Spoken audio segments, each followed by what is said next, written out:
मित्रों, आज माननीय उच्च न्यायालय ने श्री केजरीवाल के संदर्भ में जो निर्णय दिया है उससे तथ्यों के कठोर धरातल पर आम आदमी पार्टी का अहंकार चकनाचूर हो गया है।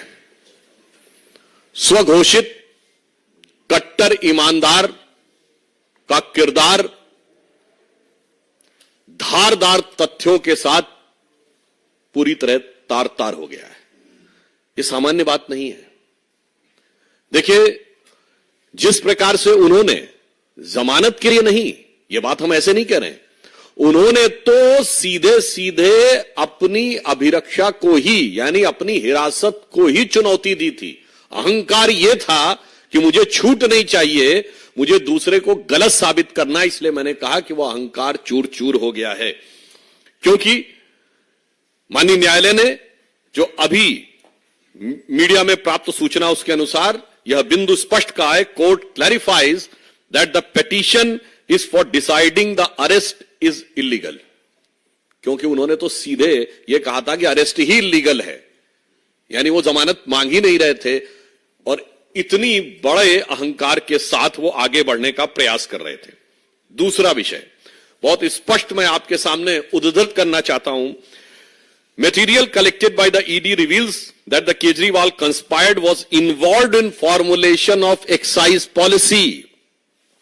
बार बार हम लोग कहते थे साक्ष्य जांच एजेंसियों ने दिए हैं और वो न्यायालय के समकक्ष हैं, न हमारे पास है न किसी अन्य के पास है, इसलिए उस पर बयानबाजी निरर्थक है।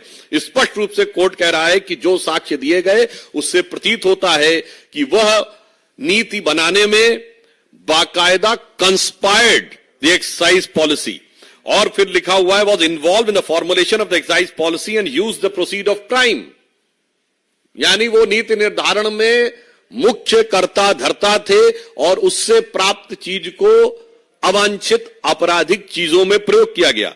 He is also allegedly involved in the personal capacity in the formulation of the policy and demanding the kickbacks, and secondly in the capacity of national convener, यानी प्रथम दृष्टया वो नीति को बनाने में मुख्य सूत्रधार थे और फिर उसके बदले में धन प्राप्त करने में अपनी दूसरी भूमिका यानी आम आदमी पार्टी के संयोजक के रूप में कर्ता धर्ता थे। उसके उपरांत माननीय न्यायालय ने एक और गंभीर ऑब्जर्वेशन दिया है। Court says doubting grant of the pardon of the approver amounts to casting aspersion on judicial process। अर्थात किसी को जमानत दी गई या नहीं इस पर टिप्पणी करना सीधे सीधे न्यायपालिका के ऊपर टिप्पणी करने के समान है। भाई अगर आप देखें तो इसी आधार के ऊपर अभी संजय सिंह जी को तो बेल मिली है। आप इस ढंग से राजनीतिक आधार के ऊपर कोर्ट के निर्णयों के ऊपर समीक्षा, आक्षेप और कटाक्ष नहीं कर सकते। इसके आगे और स्पष्ट रूप से कहा गया है, who gives ticket for contesting election and who purchases electoral bond is not the concern of the court. ये बहुत महत्वपूर्ण प्रेक्षण है, is a very significant observation by the high court कि किसको टिकट दिया गया, किसने इलेक्टोरल बॉन्ड लिया, इस विषय का कोर्ट की प्रोसीडिंग से कोई लेना देना नहीं है। अर्थात जो एक कानूनी विषय को वह राजनीतिक विषय बताने का प्रयास कर रहे थे, that was cleverly when he was trying to put a cover of technicality on their hidden motive of politicality which has been totally discarded by the court. अब देखिए एक और बिंदु पे कहा है, the investigating agency under the criminal jurisprudence can't be directed to conduct the investigation as per convenience of the person. जो वो बार बार कहते थे कि ईडी हमें यह बताए कि इस तरीके से मुझे जवाब देना या उस तरीके से मुझे इस कैपेसिटी में बुलाया जा रहा है, इस कैपेसिटी में। बहुत स्पष्ट कहा है कि आरोपी को यह अधिकार नहीं है किसी व्यक्ति को कि वो ये तय करे कि किन नियमों, किन प्रावधानों या किस प्रक्रिया के तहत अथवा किस रूप में जांच एजेंसी उससे जांच करना चाह रही है। अगला बिंदु और गंभीर है, the court won't lay down different categories of law, one for common citizens and other granting special privilege to Chief Minister. आम आदमी पार्टी, मैं पुनः अंडरलाइन करके कहता हूं, आम आदमी पार्टी के तथाकथित आम आदमी मुख्यमंत्री के बारे में स्पष्ट रूप से माननीय न्यायालय कह रहा है कि सामान्य यानी आम आदमी के लिए एक नियम और आम आदमी पार्टी के मुख्यमंत्री के लिए दूसरा नियम, यानी नाम तो आम, दीवाने आम, और चाहते हैं कि डील किया जाए दीवाने खास की तरह, तो यह खासो खुसूस खासियत पूरी तरीके से खारिज कर दी गई कोर्ट के द्वारा। पुनः मैं कहना चाहता हूं, यह सबसे महत्वपूर्ण बात है। ये वही थे जो नाना प्रकार की चीजें कहते थे, मैं बंगला नहीं लूंगा, मैं गाड़ी नहीं लूंगा, मैं टोपी पहनूंगा, मैं सिक्योरिटी नहीं लूंगा, वगैरह वगैरह। जबकि मैं सारी बातें कर रहा हूं, ये सारी चीजें आवश्यकता होती हैं, सुरक्षा की आवश्यकता होती है, परंतु ये जो आम आदमी का चोला था वो पूरी तरीके से धराशायी हो गया, क्योंकि वो खुद एक खास ट्रीटमेंट चाह रहे थे। इसके उपरांत कोर्ट कहता है, court on necessity of arrest, जो उन्होंने कहा कि क्यों उनको हिरासत में लेना चाहिए।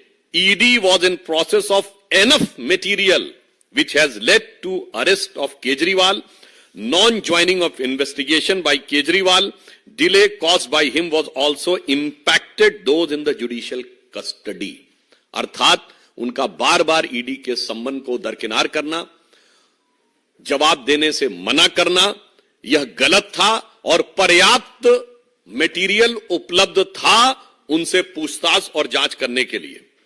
दूसरा, एक गंभीर बात कही गई, जो बार बार न्यायिक प्रक्रिया को राजनीतिक रंग देने का प्रयास और उसके ऊपर राजनीतिक आक्षेप करने का प्रयास है। उस पर कोर्ट ने साफ कहा है, जजेस are bound by the law not by the politics. आप उसमें राजनीति करना चाहते हैं, क्योंकि आप लगातार 9 सम्मन डिले कर रहे थे, क्योंकि आपको पता था कि लोकसभा का चुनाव आने वाला, अनायास नहीं आने वाला था। इसका अर्थ यह हो गया कि आप न्यायिक प्रक्रिया को राजनीतिक दहलीज तक ले जाने का कार्य आप कर रहे थे। कोर्ट ने स्पष्ट कहा है, किसी भी प्रकार की राजनीतिक गतिविधि से न्यायिक प्रक्रिया प्रभावित होने वाली नहीं है, अर्थात टाइमिंग वाली बात ध्वस्त हो गई। देन उसके आगे और उससे गंभीर बात कही है, political considerations can't be brought before court of law. जो इस प्रकार की बात कहना कि चुनाव आ रहा है, वैसे तो ये लोग इस बात के बड़े आदतन शरारती हैं। याद करिए 2019 के लोकसभा से पहले कांग्रेस पार्टी के नेता भी वकील का चोला ओढ़कर श्री राम जन्मभूमि के मुद्दे पर भी यही कह रहे थे कि चुनाव आ रहा है तो इसको बाद में करिए। आज भ्रष्टाचार के मुद्दे पे चुनाव आने की बात पे कही तो कोर्ट साफ साफ कह रहा है कि किसी भी प्रकार का राजनैतिक संदर्भ न्यायालय के समक्ष देना उचित नहीं है। इसके उपरांत कोर्ट कहता है, court are concerned with the constitutional morality not the political morality. Court साफ कहता है कि ये जो आप तथाकथित अपनी नैतिकता राजनीति का बात करते हैं, इससे कोर्ट को कोई मतलब नहीं है, वो केवल हार्ड कोर फैक्ट्स के बारे में कहता है। अब आगे की बात और भी गंभीर है, जो कहते थे चवन्नी नहीं मिली। इस पॉइंट में माननीय न्यायालय कहता है, this court holds that ED was able to place enough material statement of the approvers and their own candidate stating that was given to for Goa elections, it completes the chain regarding the money sent for Goa elections। यानी जब उनके स्वयं के प्रत्याशी ने यह बयान दिया है कि उसको इस प्रकार का धन इस स्रोत से प्राप्त हुआ है, तो यह प्रथम दृष्टया इस संदेह की पुष्टि करता है कि पैसा कहां से आया। जो कहते थे चवन्नी नहीं मिली, अब चवन्नी नहीं, वो करोड़ों का ट्रेल मिल रहा है। इसलिए हम ये बात साफ कहना चाहते हैं कि इंडिया अगेंस्ट करप्शन की अन्ना क्रांति से शुरू हुआ आंदोलन आज के में तब्दील हो गया है, यानी केजरी करप्शन क्रांति में तब्दील हो गया है। एक दशक के अंदर इतना बड़ा पराभव संभवतः भारत की राजनीति में कभी देखने को नहीं मिला होगा। और इसी के साथ एक बात और साफ हो गई है कि ये तथाकथित इंडी गठबंधन के नेताओं ने उसी रामलीला मैदान में जहां इंडिया अगेंस्ट करप्शन की क्रांति हुई थी, वहां जिस करप्शन को लेकर रैली की थी, अब साफ हो गया कि केजरीवाल जी विगत 30-35 वर्षों से जेल के अंदर बाहर जाने का जो क्रम चल रहा था, वो तमाम नेता श्री लालू प्रसाद यादव जी से लेके शिबू सोरेन जी से लेके डीएमके के नेता करुणानिधि कनिमोझी ए राजा से लेके अन्य नेताओं से रत्ती भर भी अलग नहीं हैं। न्यायिक दृष्टि से वो ठीक उतने ही दोषी हैं जितने नेताओं के साथ आज खड़े थे। तो आप सोचिए वो कहां से कहां खड़े हो गए। और उससे ज्यादा गंभीर बात यह है, आज आपने देखा कि तृणमूल कांग्रेस के सांसद जो कि पश्चिम बंगाल में हुई हिंसा को कवर फायर देने के लिए चुनाव आयोग के पास गए थे, तो उनको बचाने के लिए ये मौसेरे भाई आम आदमी पार्टी वाले उनको कवर फायर देने के लिए गए थे। अर्थात इन पार्टियों का चेहरा और चरित्र पूरी तरीके से उजागर हो गया है, जब यह साफ साफ कहा जा सकता है कि आज जो कुछ हुआ है इसने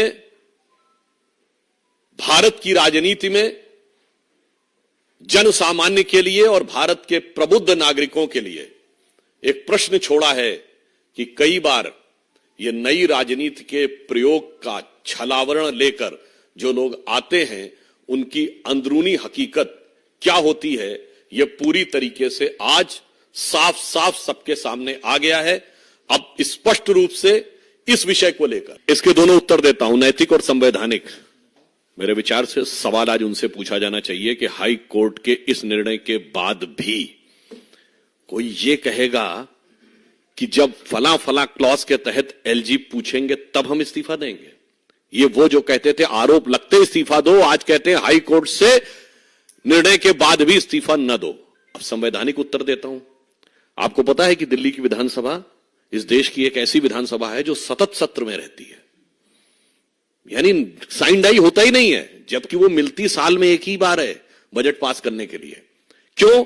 क्योंकि अगर साइन डाई कर देंगे यानी सत्रावसान कर देंगे तो उपराज्यपाल से नए सत्र को दोबारा प्रारंभ करने के लिए अनुमति लेनी पड़ेगी, तब राज्यपाल को बोलना होता। जब सत्र में चल रही है विधानसभा तो प्रथम दायित्व विधानसभा अध्यक्ष का बनता है, तदोपरांत राज्यपाल का।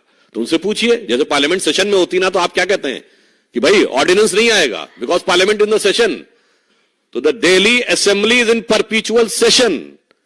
तो भाई नैतिक भी सवाल आपसे है और संवैधानिक सवाल भी आपसे है। बचने की जितनी भी गुंजाइश करिए, बचने का कोई रास्ता अब दिखाई नहीं पड़ रहा है। एक मिनट भाई, तोसी मंडोला ये नहीं सौरभ भारद्वाज पीसी कर रहे हैं, वो कह रहे हैं कि करोड़ों की बात की जा रही है लेकिन रिकवरी में 1 रुपए भी हाथ नहीं आया, गवाहों पर दबाव बनाया जा रहा है। कह रहे हैं जो ईडी के सामने बोला है वही कोर्ट में बोला है, तो भ्रष्टाचार की अदालत। देखिए, कोर्ट ने आज बहुत स्पष्ट कहा है कि जो बयान दिए गए हैं वो कोर्ट के सामने दिए गए बयान है, तो वो पूरी तरीके से वैलिड है। और पुनः मैं कह रहा हूं, यही सब तो बातें कहते थे। अभी जो मैंने आपको ऑब्जर्वेशन सुनाया उसमें क्या है कि उनका कहना है कि they are having enough evidence, यानी पर्याप्त साक्ष्य और मटेरियल मौजूद है इस बात पर विश्वास करने के लिए कि वो इन्वॉल्व थे।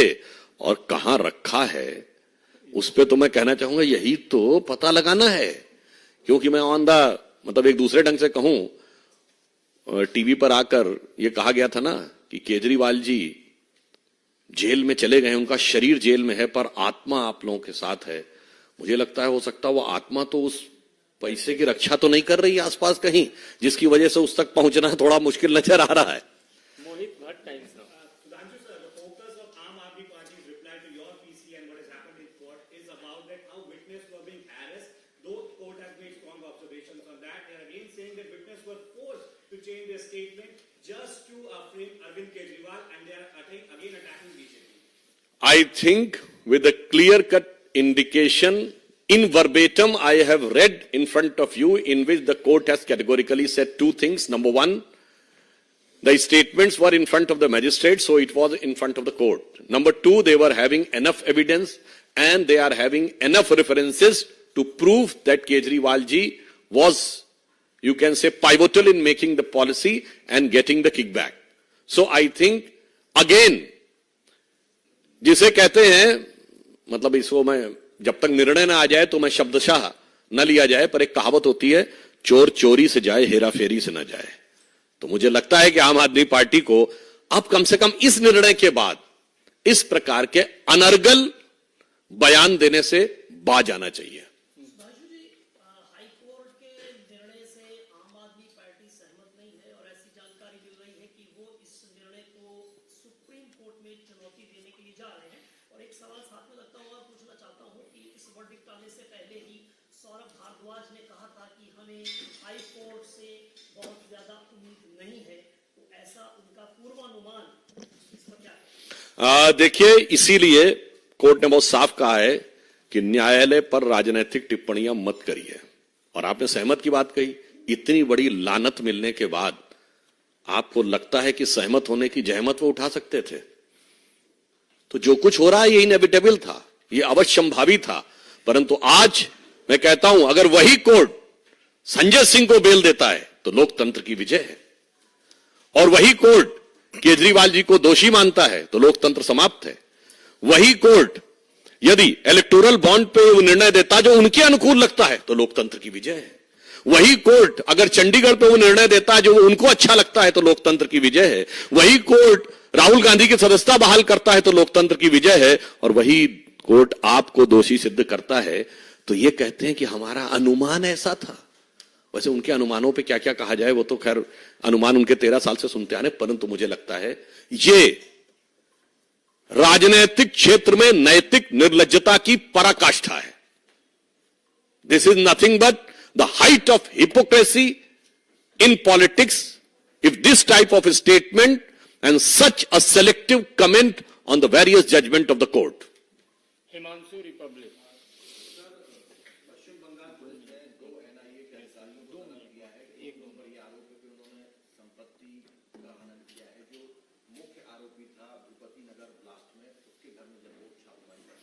देखिए, जो पश्चिम बंगाल में घटना है वो बहुत दुखद और गंभीर है।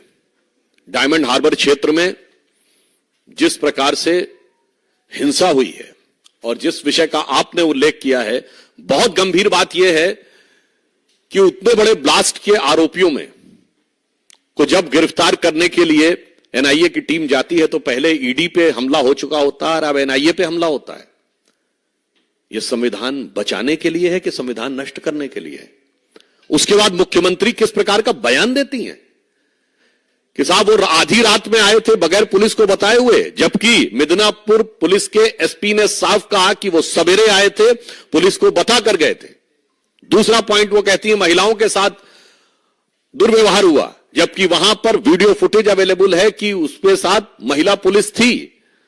और उससे ज्यादा दुखद यह है, ये ममता जी की निर्ममता की पराकाष्ठा है कि वो कहती वो चॉकलेट बम था, जबकि उसमें जो शव के टुकड़े हैं वो कई 100 मीटर दूर तक मिले, जिसमें उनका एक कार्यकर्ता भी मारा गया है। बड़े दुख की बात यह है, अपराध और भ्रष्टाचार दोनों को संरक्षित करने में जो कुछ पश्चिम बंगाल में किया जा रहा है वो लोकतंत्र के लिए और संविधान के लिए सबसे बड़ा खतरा है। और वो सबसे बड़ा खतरा तृणमूल कांग्रेस की सरकार के अंडर में मैं कह सकता हूं कि जो परिस्थितियां हैं वो लालू प्रसाद यादव जी के शासनकाल के बिहार और समाजवादी पार्टी के शासनकाल के उत्तर प्रदेश से ज्यादा बुरी स्थितियां सुनियोजित और व्यवस्थित हिंसा के द्वारा पश्चिम बंगाल में हो रही हैं।